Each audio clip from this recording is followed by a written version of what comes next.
Josh Gates is on a thrilling quest to uncover the mystery of John Dillinger, a legendary American robber during the Great Depression. Born on June 22, 1903, in Indianapolis, Indiana, Dillinger was known for his daring heists and captivating appearance, earning him the nickname Public Enemy Number 1. His gang, which included famous individuals like Babyface Nelson and Homer Van Mitra, was responsible for numerous high-profile bank robberies throughout the Midwest. However, Dillinger's criminal acts caught up with him, and he was caught in Tucson, Arizona in January 1934, but escaped using a fake pistol crafted from wood. After escaping, Dillinger committed a series of bank robberies, escaping detection for several months. On July 22, 1934, Dillinger was shot by federal authorities outside the Biograph Theater in Chicago. His death secured his position as one of the most renowned criminals of the 20th century. In addition to his illegal activities, Dillinger possessed a charming personality that attracted everyone around him. His charm and humor were exploited to avoid arrest and earn popular support.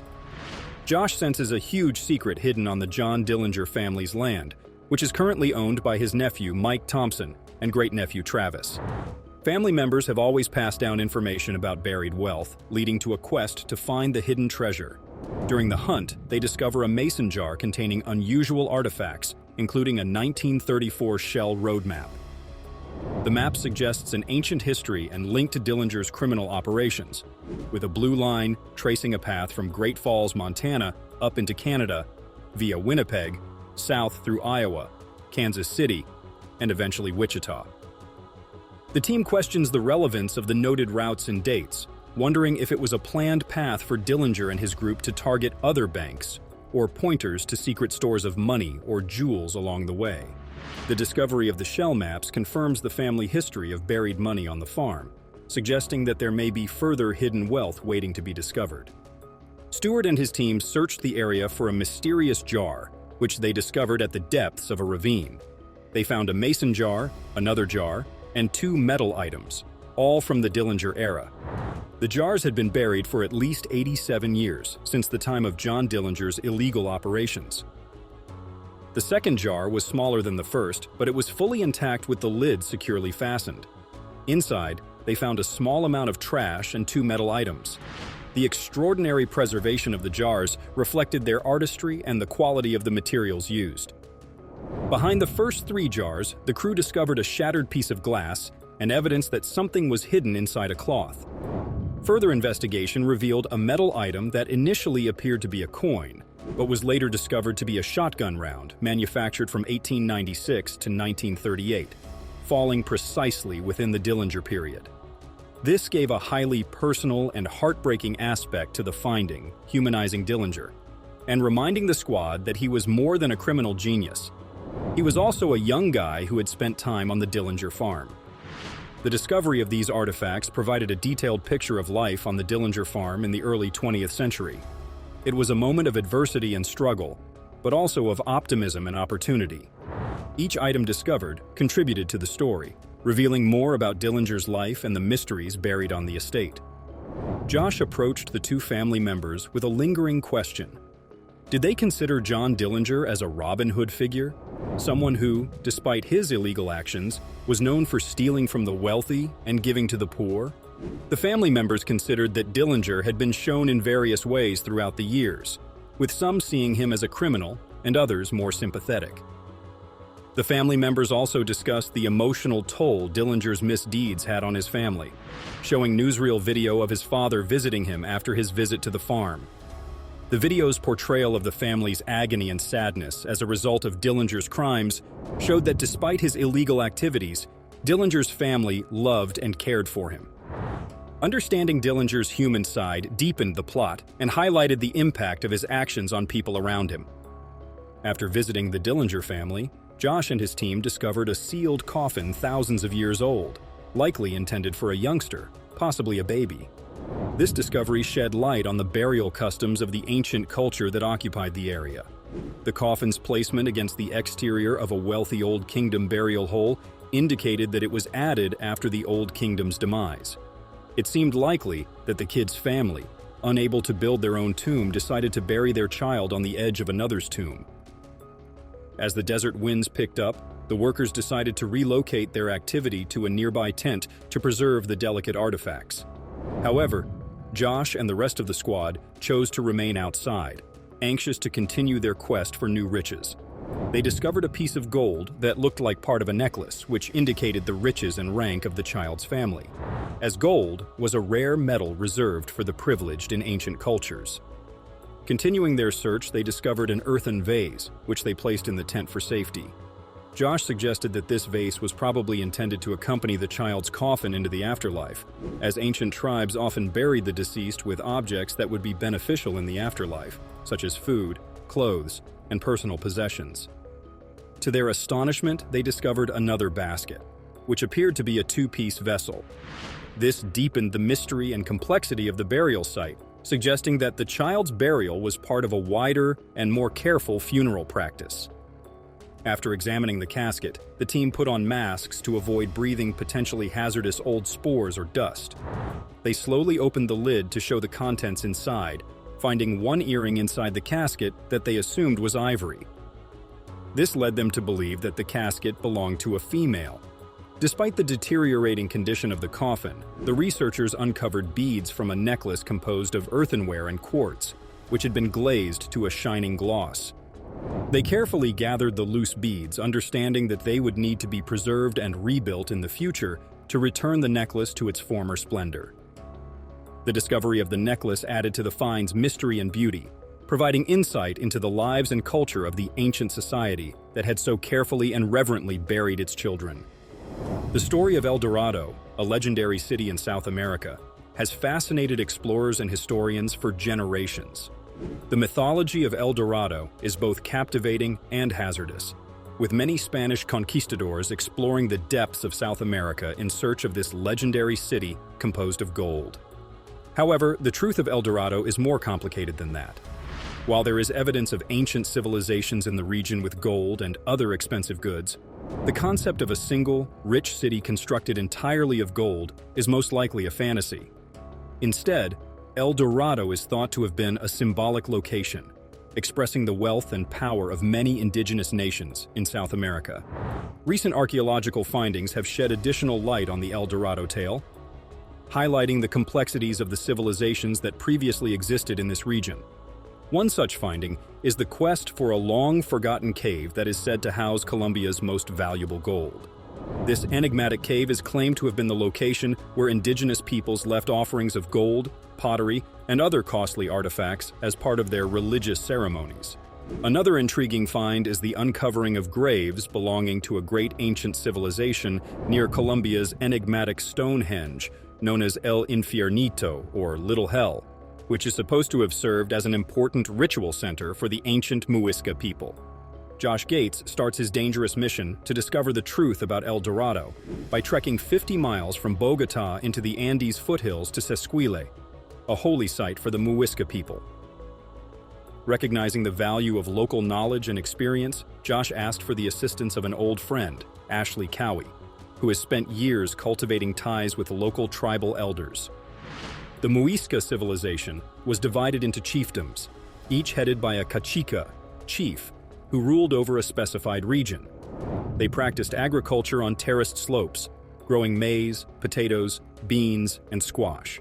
As Josh and Ashley go into the jungle, they are overwhelmed with surprise and amazement. The deep jungle conceals a secret world of ancient structures and artifacts, unaffected by contemporary society. The remains are a tribute to the creativity and workmanship of the region's ancient inhabitants, and they contain the key to revealing El Dorado's mysteries. When Josh and Ashley arrive in the Muisca town of Sesquile, the inhabitants embrace them warmly and are ready to share their knowledge and customs. The community, noted for its strong connection to the land and its past, offers important insights into Muisca culture and beliefs. As Josh and Ashley explore the ruins, they are astonished by the monument's size and complexity.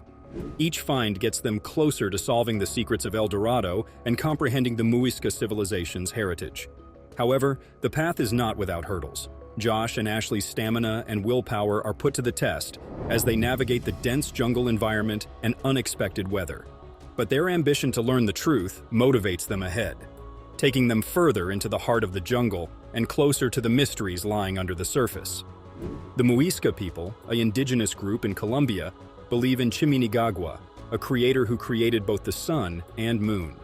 Gold was considered a valuable material in their society, representing the sun's life-giving energy. The Museum of Gold in Bogotá showcases an extraordinary collection of over 55,000 gold pieces, which represents only around 5% of the entire gold gifts made by the Muisca people to their gods. The Muisca were famous for their complex gold work, created using a method called lost wax casting to produce elaborate designs and figures. Josh and his friends set out to explore Colombia's most holy area, the Temple of the Sun. They encounter Carlos Candle, the community's leader, who guides them through the details of Muisca society. The rituals involved in this ritual include tobacco, rape, cleaning offerings, cotton balls, and chicha, a holy and mildly intoxicated fermented maize drink. The Muisca use rituals to establish their cultural identity while maintaining a spiritual connection with their ancestors and the natural environment around them. Josh and Ashley embark on a trek from the Temple of the Sun to the Muisca people's ceremonial center at Lake Guatavita, a place rich in El Dorado legend. According to Candile and Ashley Cowie, the myth of El Dorado originated from a ritual conducted at this lake, making it an important place for understanding Muisca culture and history. The distinctive golden raft on exhibit at the Museum of Bogotá is a symbolic portrayal of a real raft used in ceremonies on Lake Guatavita. During the coronation ceremony, the Muisca king, known as the Zipa, stood on the raft surrounded by attendants. This ritual celebrated the king's installation and was an important event in Muisca society, representing the ruler's spiritual and political authority. Lake Guatavita possessed great spiritual importance for the Muisca people. Thousands would flock to see the ascent of their gold-covered emperor, known as the Zipa, who would dive into the lake, symbolizing his transformation into El Hombre Dorado, the Golden Man. The El Dorado myth demonstrates the continuing importance of myth and narrative in human civilization. The appeal of the unknown, combined with the promise of limitless wealth, ignited centuries of explorers' imaginations, pushing them into undiscovered territory in pursuit of this mythical city of gold. The narrative of El Dorado continues to fascinate people worldwide, demonstrating the everlasting draw of adventure and the pursuit of wealth. The stories of El Dorado and the intriguing story of the Muisca people remind us of the power of myth and the never-ending hunt for wealth. As Josh Gates wraps up his journey through the strange world of John Dillinger's stolen money, the attraction of hidden treasures and the thrill of adventure continue to fascinate our imaginations. Alcatraz Island, once known for housing America's most dangerous criminals, is now a mystery and intrigue. The notorious institution, located on the remote Alcatraz Island in San Francisco Bay, California, served as a high-security federal prison from 1934 until its closure in 1963. Josh, an experienced FBI agent, embarks on a mission to uncover the mysterious past of Alcatraz, particularly the infamous prison break of 1962. Alcatraz gained notoriety for its harsh conditions, extreme isolation, and the widespread belief that it was impossible to escape due to its isolated location and the dangerous currents encircling the island. However, there were instances of prisoners attempting to break free, with the most renowned incident unfolding in 1962. 3 inmates, Frank Morris, brothers John, and Clarence Anglin, devised a plan to escape capture by creating rudimentary rafts and crafting lifelike dummy heads to deceive guards during routine bed checks. Despite their meticulous planning, the ultimate fate of these escapees remains wrapped in mystery, with speculation suggesting they met their demise by drowning in the frigid waters of the bay. The Alcatraz Federal Penitentiary stood tall and scary on Alcatraz Island, about 1.25 miles from the busy shores of San Francisco. It was like a fortress in the rough seas of the bay. At temperatures hovering around a bone-chilling 53 degrees Fahrenheit, the icy currents would make it nearly impossible for even the most dangerous inmate to get through the prison's thick walls. The prison's management and guards worked hard to create an air of invincibility around Alcatraz by spreading a web of myths and tales that were meant to stop anyone from thinking about escaping. Inside the grim prison walls, stories of quick and cruel punishments for would-be escapees spread, making people deeply afraid of the dangerous waters and the never-ending pursuit of justice that awaited anyone who tried to defy the prison's iron grip. To keep people from trying to escape, The people in charge of Alcatraz used a web of scary myths and tales to make people deeply afraid of the dangers that awaited anyone who tried to escape. Within the prison walls, scary stories about sharks lurking in the icy waters around the island, ready to kill anyone foolish enough to try the dangerous swim to freedom, were told over and over again. Inmates were told that there were always dangerous animals in the water, and that the jail guards were expert shooters who were told to kill any prisoner they saw trying to escape the island fortress. The strict security at Alcatraz made it the perfect place for some of America's most known criminals to live.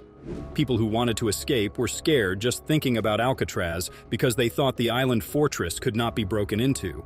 But the harsh facts of life in prison on the Rock didn't change the prisoners' strong desire for freedom.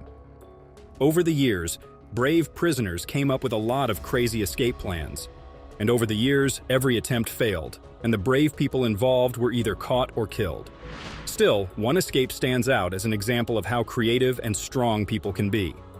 Allen West, Frank Morris, John and Clarence Anglin and their siblings were 4 prisoners who attempted to escape from Alcatraz, a notorious prison. Before being sent to Alcatraz, these inmates had tried many times to escape from other jails, and West was the first to think of escaping. West found a hole in the ventilation duct that led to the outside of the house, reinforced with steel rods that could easily be cut or broken. He informed Frank Morris, another prisoner whose cell was next to the air hole, about the possibility and jumped at the chance to make a detailed escape plan. Morrison records show that Morris had an IQ of 133, which showed his intelligence and strategic acumen. He led the way in starting the escape plan by getting John and Clarence Anglin, 2 other prisoners whose cells were easily located next to his own, to help him. They had to go through passages built to fit sanitary ducts to get to the ventilation pipe opening that West found behind their own cells. Once they were out of their cells, it was easy for them to climb these ducts until they reached the ventilation opening. There, they could cut the steel rods and get to the jail roof. The inmates took advantage of the weaker jail walls due to lack of maintenance and the corrosive effects of the sea. They began digging through the walls using secret spoons to chip away at the walls every day. This was a careful job that took months of constant commitment, and the prisoners had to stay alert at all times to ensure the guards couldn't see or hear what they were doing. To keep their secret activities going, the prisoners planned to do their work at times when the jail was likely to be noisy, like when the prisoners played music every night. Additionally, they took advantage of times when regular repair tasks were being done inside the prison to break down walls without drawing attention to themselves. The 4 prisoners set up a pattern and timed their digging projects for times when they thought the guards weren't looking. To keep their actions from being caught, they had to carefully plan their timing and synchronization. They chose one of them to be a lookout, placed in a way that would keep a close eye on the hallway and be ready to alert any coming guards, lowering the risk of being caught. Because of the strict security measures at Alcatraz, the prisoners had to plan and carry out their escape plan very carefully to work. The hard work and ability to work together showed how determined they were to escape the notorious jail. Despite the risk of sudden counts by alert guards and word of the escape plan getting around among close prisoners, none of the prisoners turned on the plotters. Some even offered to help with the project, demonstrating the close community and the importance of helping others escape the prison. Around 80 prisoners, a significant portion of Alcatraz's population at the time, were known about an escape plan while digging was happening. Despite being aware of the secret operation, none of the prisoners betrayed their fellow prisoners by telling the police about it. The prisoners who managed to escape created holes in their cell walls using cardboard planks made from items found in the jail workshop and painted to match the rest of the prison. They also placed personal items like musical instruments and clothes in front of the fake holes, making it harder for guards to see them during regular cell checks. After months of hard work, the prisoners were able to make the holes in their cell walls bigger so that their bodies could fit. Their goals went beyond just getting out of jail. They also wanted to get across the dangerous waters that surrounded the island. To deal with this problem, they came up with a plan to build a makeshift boat out of whatever they could find inside the jail. They found and collected 50 raincoats and used them to build a rubber boat and life jackets out of raincoats. To avoid being caught by the careful guards who were often watching the area, Allen West and Morris worked together to cover the bars above the cells with blankets and sheets to prevent dust from building up while they were cleaning. This led to the scandal over the security breach at Alcatraz. During 2 months, the prisoners planned their actions so that no one would suspect anything. Every day, at least one of them would go up to the hidden studio and work hard on building the rubber boat and making life jackets out of the old raincoats they had saved.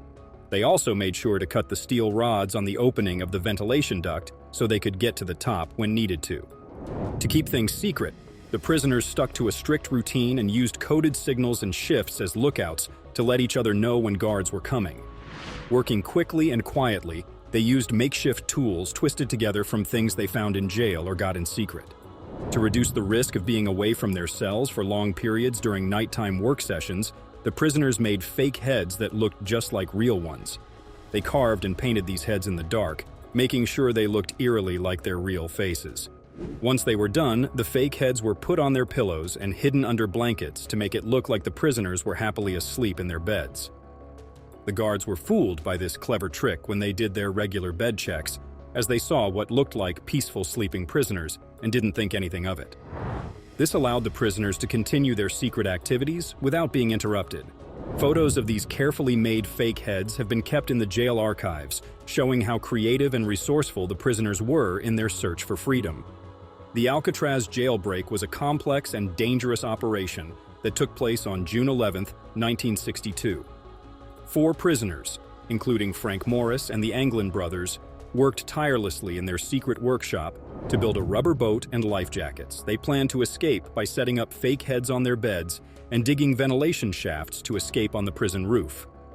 However, only 3 of the prisoners were able to escape as planned. Alan West, Frank Morris, and the Anglin brothers. Alan faced an unexpected problem when trying to open his air shaft, which was made difficult by hardened cement. Frank Morris and the Anglin brothers continued with their plan, preparing for the escape by assembling the rubber boat and life jackets and taking out the steel rods from the ventilation duct opening.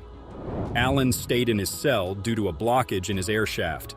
The plan was to have the others start the flight if one of them ran into problems. Frank Morris and the Anglin brothers managed to reach the top of the jail without being seen, and they used a modified instrument to blow up their boat without anyone noticing. The prison's wake-up bell rang at 7 a.m., allowing the morning head count to begin.